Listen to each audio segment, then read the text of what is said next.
Gotcha. Yeah, we already gonna be late. So ain't like we're gonna get home in time for put the kids down. So for our cases anyway. Right. I think we really could only got young kids out Yeah. right now.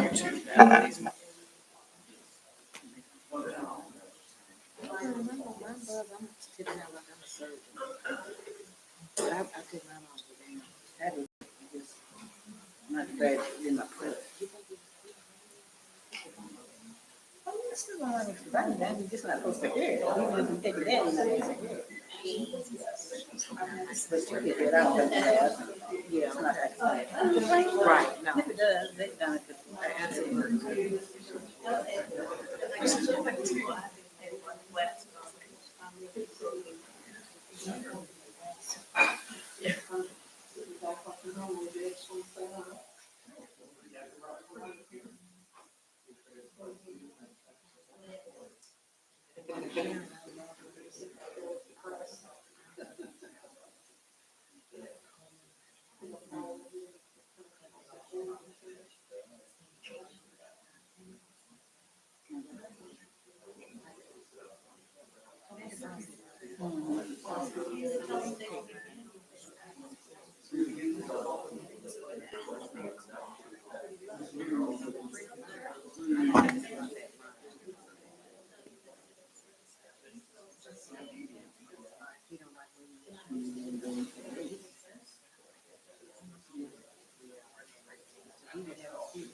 Oh, my.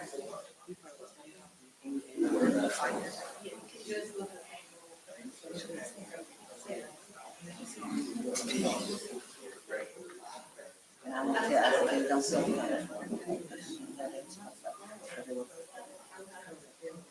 I mean, he just.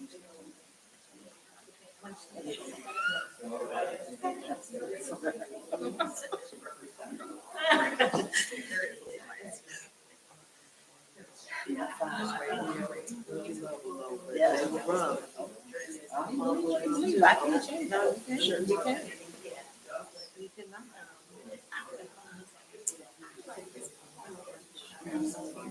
Yeah. That's the sad, you know, the girl, my neighbor had on the lights and stuff, and it was beautiful.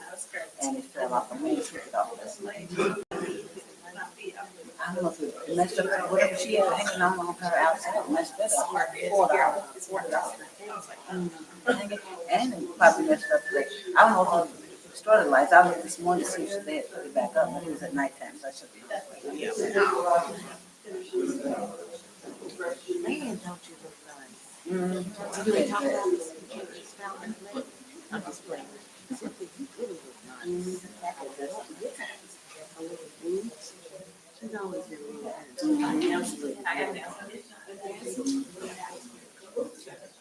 And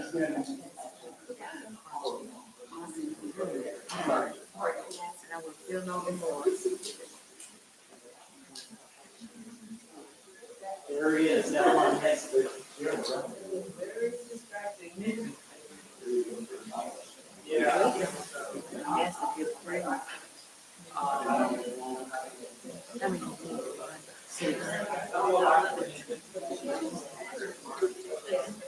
well, that was down.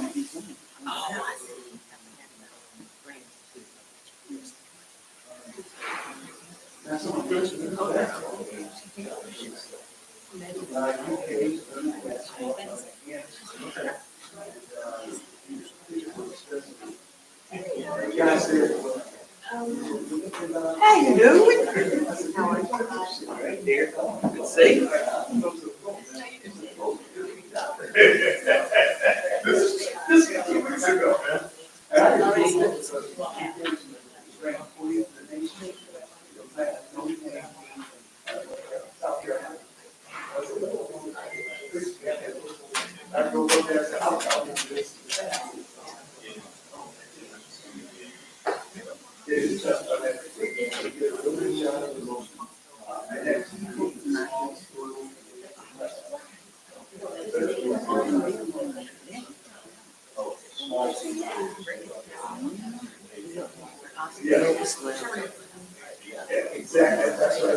he would have did was, hey, he would have woke up early because we were out. So No,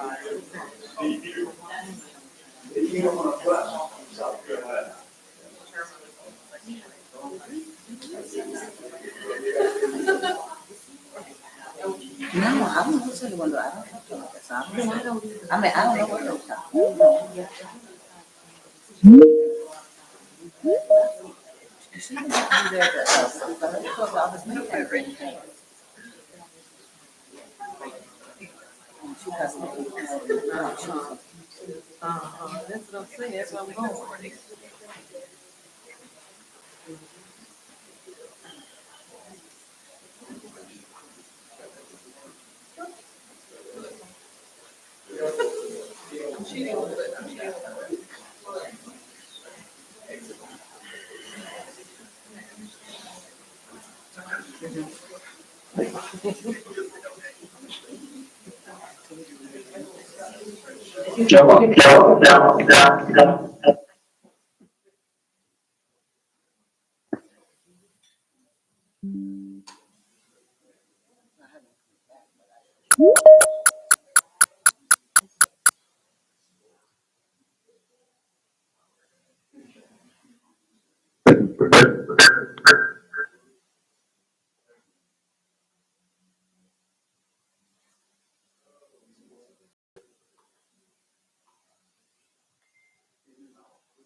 Good morning. We're gonna get the feedback, Brandon.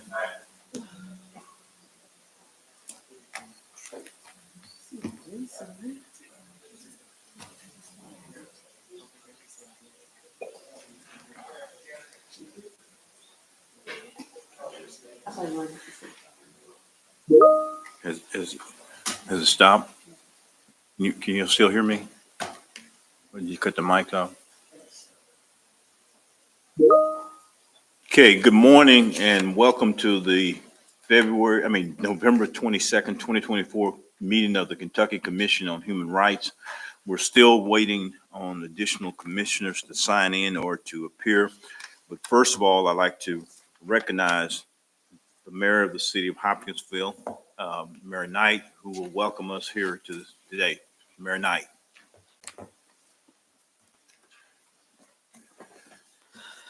Good morning, and thank each and every one of you for being in Hopkinsville. It is an honor for us in Hopkinsville to host this for you, and glad that you are here.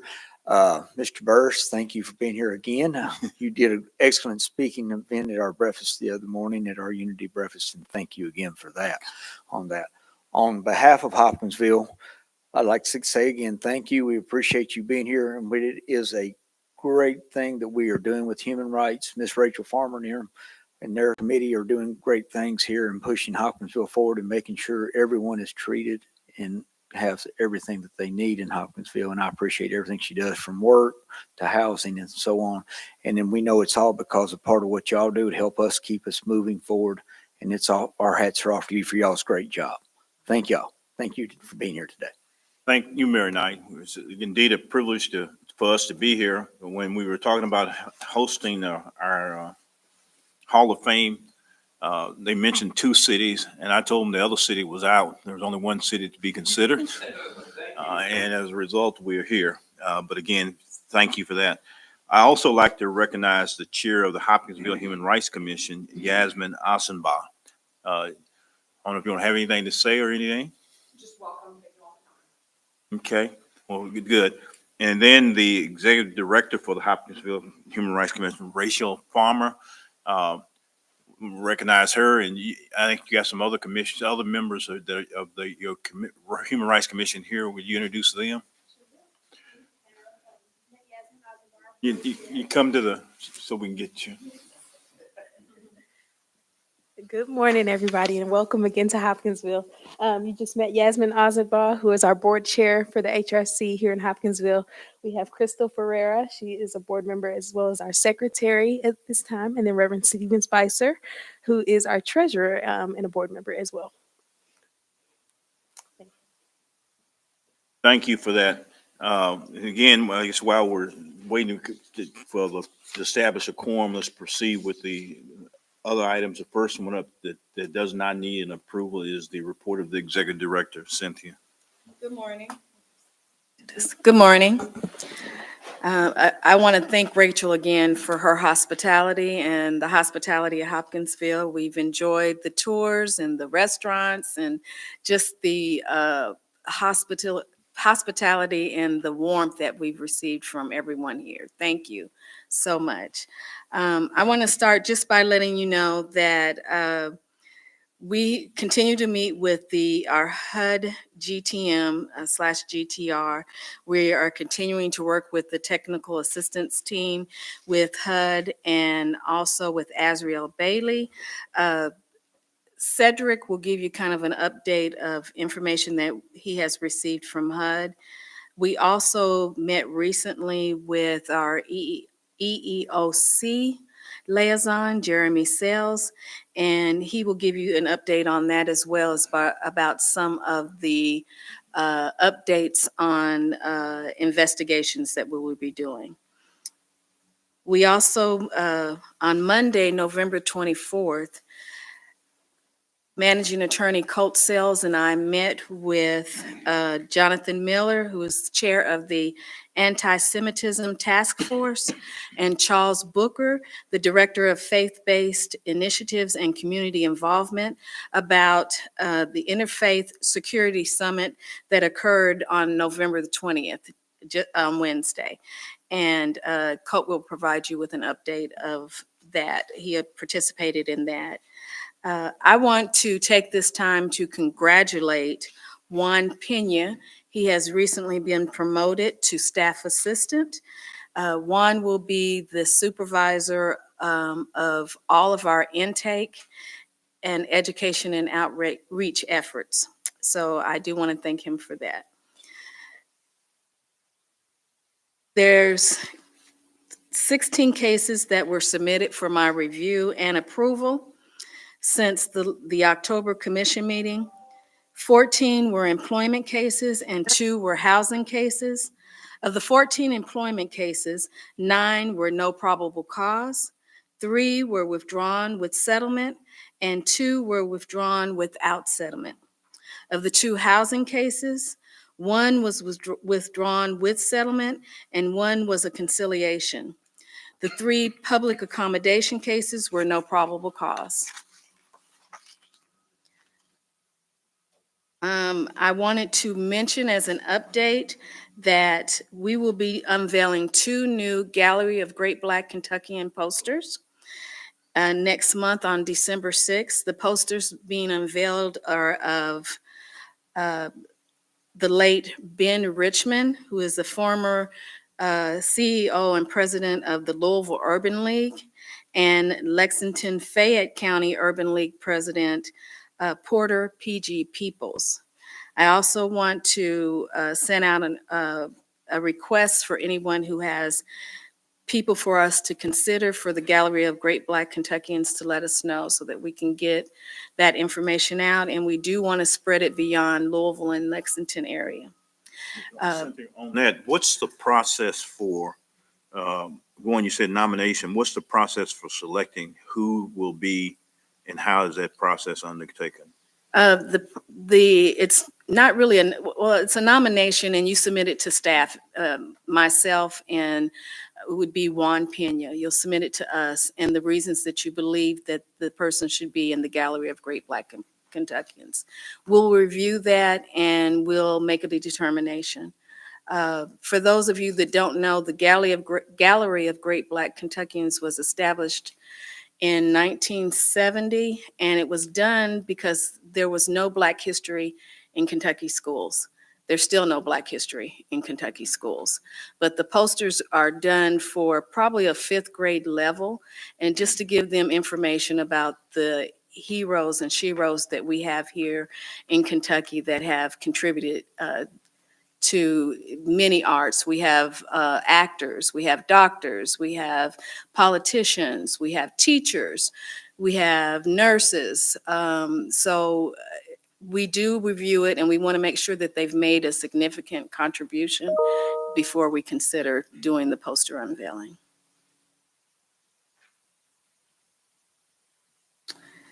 That's my report. Does anyone have a question for me? Any questions for Cynthia? Okay, hearing none, let's go to budget and personnel. Brandon. Good morning. You have my report before you. I will highlight that we did draw down quite a bit of federal funds. The bulk of those were our case processing funds for fiscal year 24. There was about $2,500 in previous year HUD partnership funds from fiscal year 23 that we were finally catching up on. So I'll be happy to take any questions at this time. Jim Glenn, I have a question concerning, this is in the financial report, item E-145, employee retirement in the rears. Why was it in the rears? Normally it's attached to your salary. Yep. So the answer to that is I do not know what the employee retirement arrears are. We are in the process, Cynthia and I, of doing some researching on some previous payments, credits and debits to the retirement systems from 2019 that have not been reconciled. We believe they owe us about $18, and we're in the process of untangling that. We should be able to tell you something about that next month. I will make sure to check on this and let you know exactly what it is, but I do not know at this point. Thank you very much, sir. Dr. Glenn, what was explained to me, one of the things that was explained to me is that they can't run on the negative. And so when they look at the $17.80-something that's in the negative, they can't work on that basis. So they said what happened is they didn't process one payment. And so when you take that one payment minus the $17 and stuff, instead of them being in the negative, it makes it appear that we owe them money. So we have to figure out if it had been paid before, or was it paid and just not processed, or is it something that we need to pay? All right, thank you. Any other questions for Brandon? Hearing none, let's go to mediation. Santa. Good morning, Hopkinsville, and thank you for having us. To expand on the report that you have before you, out of the 5 mediations that were held since the last commission meeting, 3 were successfully resolved. They were in the areas of discrimination based on age, race, and sex, and the settlement amounts were between $20,000 to roughly $40,000. And we have plenty of interest in mediation. We're scheduling cases all the way into March of next year already.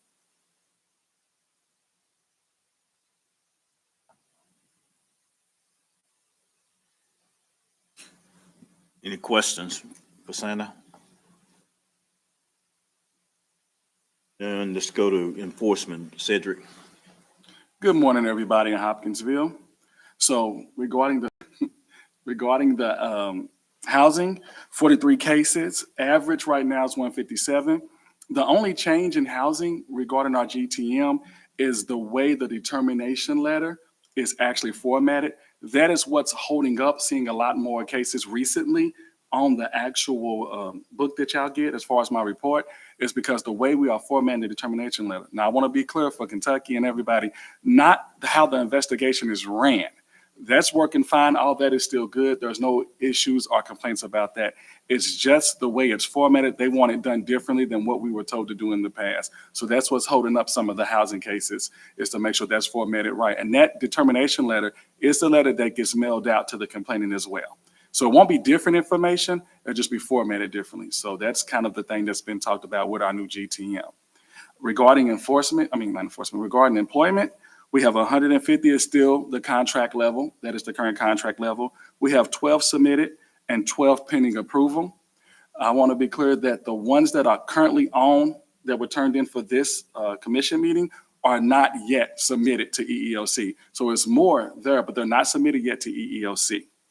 Now, one thing that did change, and this is what referring to us meeting with Jeremy of EEOC, and the investigators, a couple are here, they met too as well with Jeremy, is substantial weight review is the one thing I want to let y'all know. All our cases from this point forward will be substantial review for a year in order to become certified. So at some point, I guess we became uncertified under EEOC. So we still are doing cases, still have the contract, all that still remains. But at some point, the certification is not disappeared, I guess. So for a year, we have to go through a substantial weight review, which means every single case will be reviewed, and then a percentage of some of those cases will be reviewed from a higher up.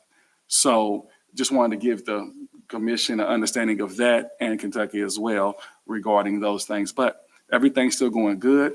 I want to honestly say, and with a sincere heart, you need to commend your investigators whenever you get a chance.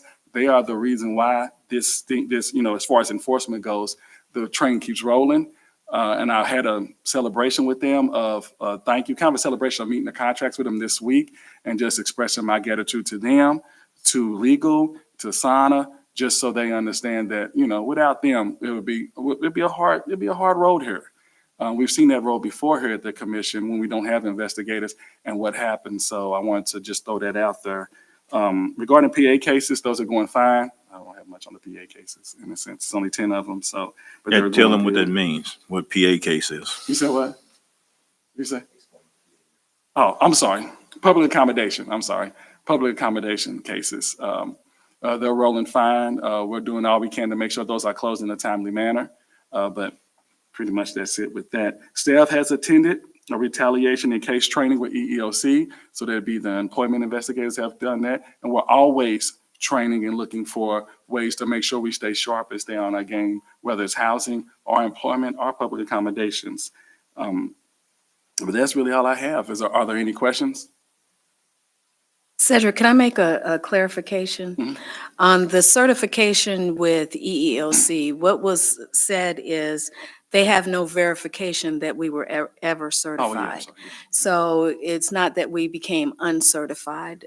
They believe that we have always been certified. They've been treating us as if we've always been certified for the last 30 years or so, but they cannot find any written verification of our certification, along with I think 5 other human rights commissions in other states. And so because there's no written verification, we're doing the process as if we were starting all over again. And what that involves, the substantial weight review involves them reviewing 100% of the cases that we submit. And to piggyback off that, I want to be clear. There is nothing wrong with the current way the investigations are going. I just want to be clear on that. It's just that they got to do that in order for us to become certified. So that is a procedure that they use and they do. It is not, we're not doing anything wrong. Everything's still going fine. There's nothing that we need to change in a sense. We can always do better, and that's any position, but there's nothing there that was said wrong, just that they have to do that in order for us to become certified. On your report, the chart, I'm on page 27 of the board report. When you say that there have been 12 cases submitted, none accepted, but 12 cases pending review, response 12, are those 12 currently undergoing the substantial weight review as well? Or Yes. so the 12 should be brought down? Yeah, so I turned that in before we met with them this week, before we met. So they have been submitted, but we've not gotten credit. So they are under the substantial weight review, and he told us he hasn't reviewed anything yet at this time. He being Jeremy of EEOC. So I guess going forward, we just need to do that, at least that page of the report in the different, in terms of, well, not necessarily format, but in terms of numbers, so we get a better understanding of where we are, being Yes. able to track that. Anyone have any questions for Brandon? I mean, for Cedric? I got Brandon on the brain. Okay, hearing none, let's go to Juan for Education Outreach Intake Report. Good morning, Commissioners. First, I would like to thank Ms. Cynthia Fox for the promotion. I have been with the Commission since 2002.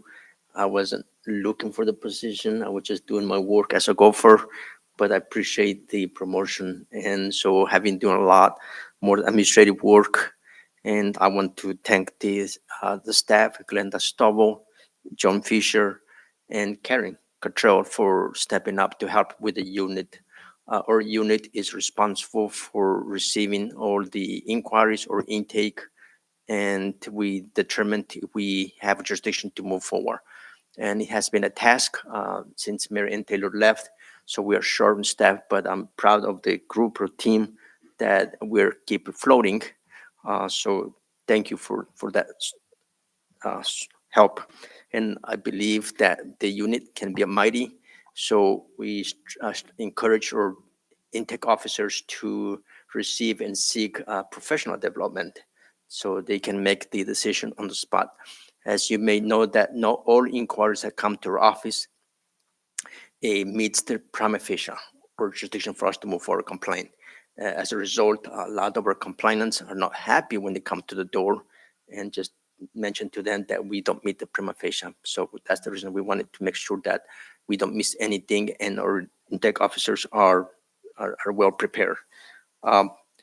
With that, hopefully soon, next week, the commission is going to post 2 positions. These will be the administrative specialist positions, and these positions will be for doing intake, helping with the phone duty, and also doing some outreach activities.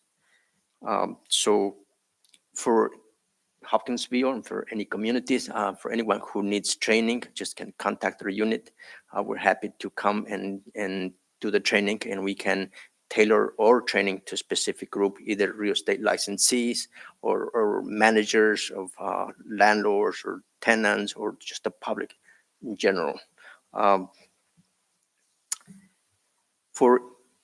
think we mentioned earlier for intake, we strongly encourage the public to file complaints or inquiries online.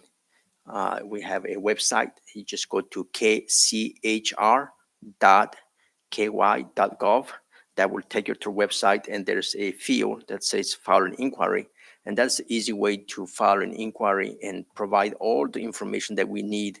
And once you submit it, instantly gets to us and it's assigned to an enforcement officer, and it just remains that system permanently. So the easy way for us to get the information and make a determination and keep it for records. We are happy that our Kentucky Civil Rights Hall of Fame, or 2024 Kentucky Civil Rights Hall of Fame, is here. We have been working a lot. Ms. Cynthia Fox has been just keep us busy, and with her help. So we are looking forward for a great event at 2 p.m. today. And this is going to be a relief for us so we can concentrate more in our intake duties. But that's all the information I have to include in the report. So I will be happy to answer any question that you may have for the report that you have before you. Any questions for Juan? I guess the only thing I would add is, and I guess I've been contacted, people looking for the commission. A large segment of the community does not know that our offices have moved from downtown to the current location. We probably need to do something to notify the general public of the relocation and the publication of that information, so that people understand where you all are now physically located, so be able to contact you. So it's something we need to work on. Okay. Any other questions for Juan? Okay, hearing none, let's move to the legal unit. Colt. Good morning, everybody, and thanks again to the city of Hopkinsville for having us. And Chair Burris, I'm glad you brought up some publicity. I went to, as Cynthia said, to Frankfurt to the Transportation Cabinet's conference room at the Governor's Interfaith Security Summit.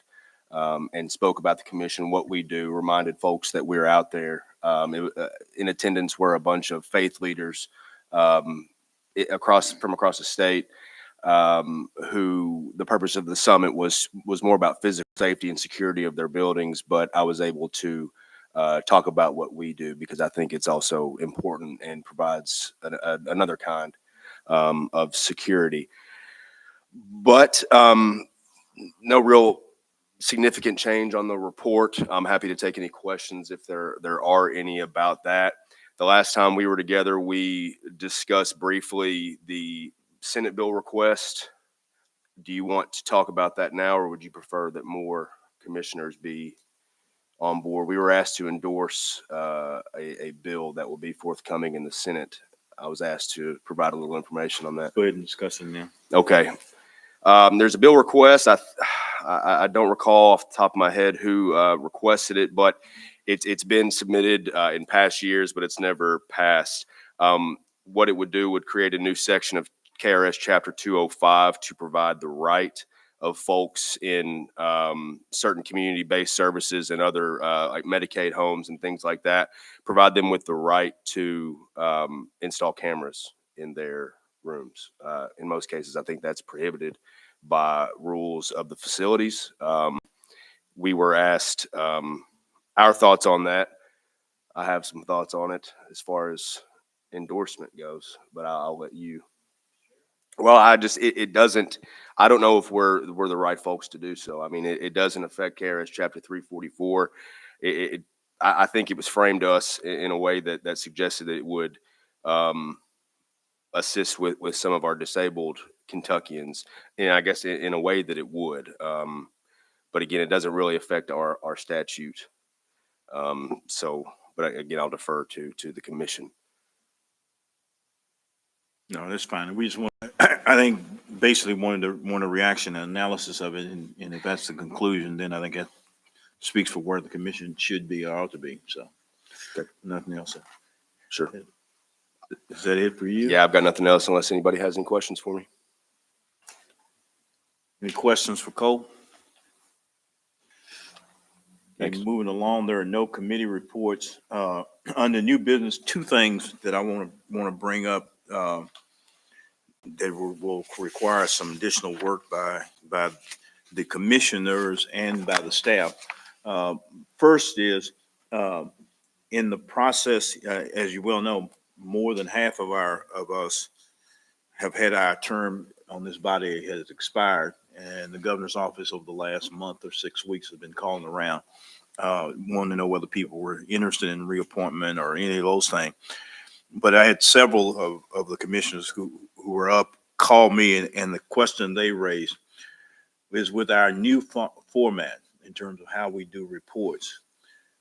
They question what's the role of the commissioners in the process now. I think we had talked before about being more engaged, more involved, looking at things. I think going back to Sina's report a few minutes ago, when she talked about the settlements in terms of what the nature of the cases were, which is one of the things that some of the commissioners have asked for in terms of doing that. I think in order to facilitate that, to make certain that we need to revisit, maybe been a couple of years since we've done a retreat where the board, the commissioners, have talked about our operations and how it really works and all of that. And I think rather than having a treat where we discuss that, I think it'd be better function if we had a committee of commissioners working with the staff to in fact look at that and come up with something. So, Commissioner Sarr, you got a new assignment. Okay. I would like for you to chair that committee, along with Commissioner Cheney, Commissioner Power, and you, is to meet and talk about, operations in terms of how we can be more effective, how the commissioners can get more data, more information to be more involved. We get the data in terms of number of cases and all of that, but in terms of sort of statistics around the kinds of cases, are we seeing trends in terms of what's going on across the state and all, and we're not doing that. So, I'm going to assign that committee, and hopefully in a couple of months or 3 months, we'll get a report back that we can share with the full commission. And maybe at that time, we'll do a retreat in terms of what's going on. Any reaction from any of the commissioners? And by the way, I did not, when I started this meeting, fail to introduce the commissioners. So Commissioner Sarr, who is to my left, it represents the 1st District. That's the first Supreme Judicial District across the Commonwealth of Kentucky. Commissioner James Glenn represents the 2nd Judicial District. And online, we have Commissioner Henry, who represents the 7th District. She's up from Eastern Kentucky. And Commissioner Worth, who represents the 6th District, which is up in Northern Kentucky. I think people in the room can see you on the screen, but if anything that any of the commissioners would like, statements or anything you'd like to make, we can do it at this time.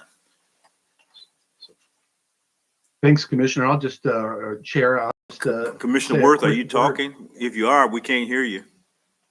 Oh, can you hear me now? Still cannot. My mic's not muted. Maybe there Still is can't something hear going on. you. Brendan's going to check on the audio system in terms of it, but I had 2 commissioners in the room. If there's anything you'd like to say or share with the citizens of Hopkinsville and the Human Rights Commission of Hopkinsville.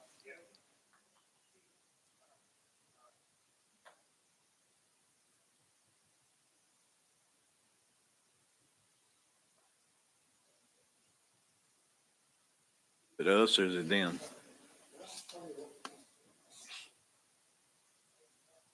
Can you hear me now? Yes.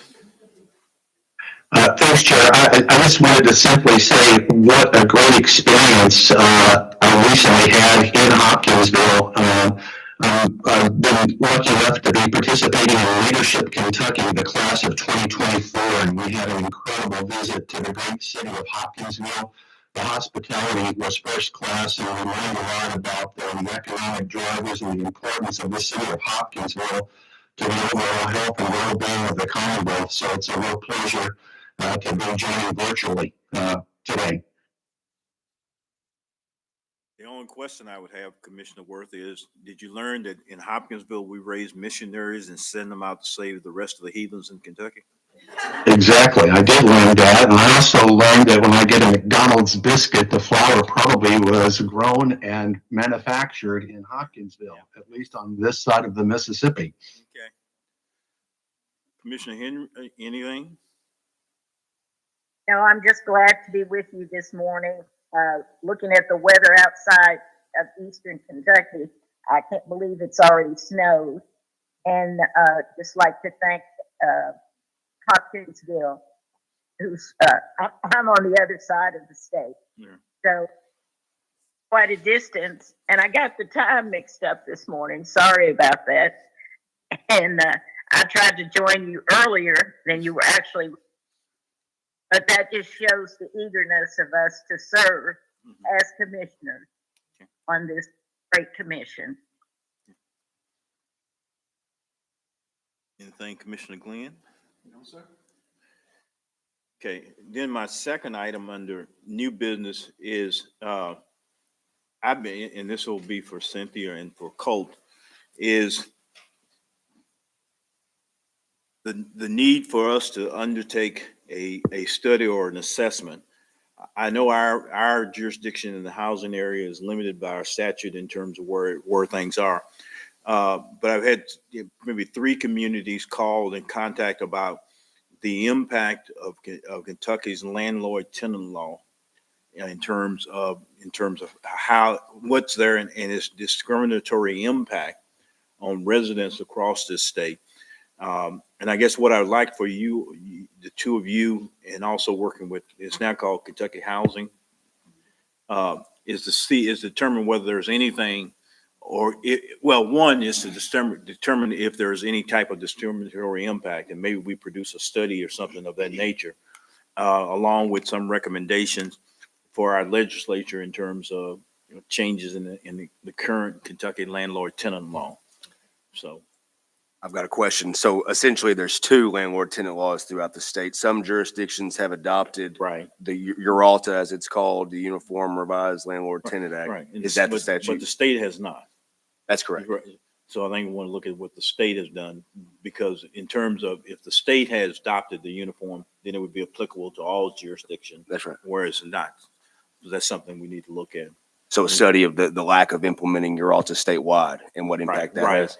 And whether what's currently being implemented in the states that have, I mean, the cities and municipalities that have not adopted, what's the impact of having not done that in terms of housing, people's ability to get housing? Is there some discriminatory impact along those lines? And then I ultimately get into whether we can be in a position to issue some kind of official report of state or encouragement to the legislature in terms of changing that. Okay. Any other new business? Okay, our next, we do not meet in the month of December. Our next meeting will be in January 16th. Currently scheduled for 9 a.m. at the offices in Louisville. So make a comment that make plans for that. And since the meeting was never officially called to order, there's no need for a motion for adjournment. We have finished and completed our business today and get ready for a full and complete afternoon and luncheon and get together. Okay, thank you all.